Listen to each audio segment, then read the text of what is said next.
ପିଲାମାନେ ଆମେ ଆଜି ଆଉ ଗୋଟିଏ ଭିଡ଼ିଓ କୁ ଯିବା। କରଣ କାରକ ଦ୍ୱିତୀୟ ବିଭକ୍ତି। କରଣ କାରକ କାହା କୁହାଯାଏ ପ୍ରଥମେ ଜାଣିବା। କାର୍ଯ୍ୟ ସାଧନ ପାଇଁ ଯିଏ ସହାୟକ ହୁଏ ତାକୁ କରଣ ବା ସାଧକ କୁହାଯାଏ। ତେବେ ପ୍ରଥମ ସୂତ୍ର ହେଲା କରଣ ତୃତୀୟା ବା ସାଧକତମ କରଣ। ତେବେ କାର୍ଯ୍ୟ ସାଧକର ଉଦାହରଣରେ ତୋଫାନ ଦୁଇ ଚକ୍ର ଯାନରେ ଗଛ।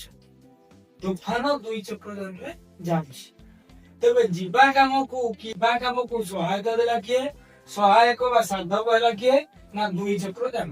ଅର୍ଥାৎ ଦୁଇ ଚକ୍ର ଯାନ ହଉଛି ଏଠାରେ ସାଧକ ବା ସହାୟକ।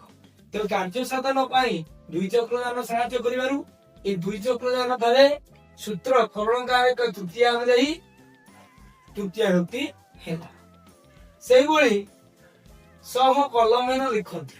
ଏଠି କଲମେନ ଲିଖନ୍ତି ଶବ୍ଦର ଅର୍ଥ ହେଲା ସେ କଲମରେ ଲେଖୁଛି। ତେବେ ଏଠି ଲେଖିବା କାମକୁ ସହାୟତା ଦେଲା କିଏ? ନା କଲମ। ତେଣୁ କଲମ ଠାରେ ସୂତ୍ରାନୁଯାୟୀ ତୃତୀୟ ବିଭକ୍ତି ହୋଇଛି। ତାପରେ ପରବର୍ତ୍ତୀ ସୂତ୍ରକୁ ଯିବା। ପରବର୍ତ୍ତୀ ସୂତ୍ର ହେଉଛି ଅନୁକ୍ତେ କର୍ତ୍ତରୀ ତୃତୀୟା। ବାକ୍ୟରେ ଯେତେବେଳେ କର୍ତ୍ତା ପଦଟି ଅନୁକ୍ତ ବା ଅପ୍ରଧାନ ହୁଏ, ବାକ୍ୟରେ କର୍ତ୍ତା ପଦ ନଥିଲେ ମଧ୍ୟ ବାକ୍ୟରେ ପୂର୍ଣ୍ଣ ହୋଇପାରେ। ଯେମିତି ବାକ୍ୟରେ ଆମେ ଦେଖିବା ରାମାୟଣ ରାବଣ ହତ। ରାମାୟଣକୁ ଆମେ କାଟିଦେଲେ ମଧ୍ୟ ରାବଣ ହତ ଏକ ବାକ୍ୟ ହୋଇପାରିବ। ତେଣୁ ଆମେ ସେଥିପାଇଁ ରାବଣ ହତ